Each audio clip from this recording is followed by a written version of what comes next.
Hello and welcome to my channel. Been for a short ride, just trying to get the kilometres up to get it in for its first service this week. Just been around a few of the little villages locally, small towns, so it's all going very well so far.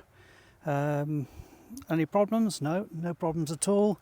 I've put a few accessories on the motorbike.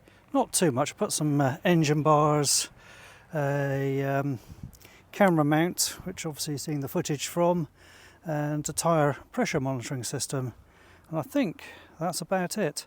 Oh, the only adjustment I've done, I've just increased the preload on the suspension.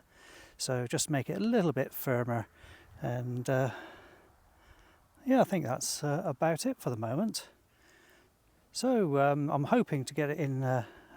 Going to send the dealer an email this afternoon, see if they can either get it in early this week or later this week or early next week.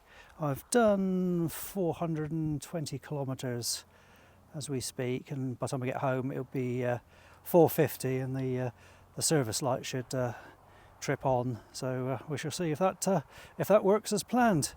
Sure it will. Thanks for watching and see you next time.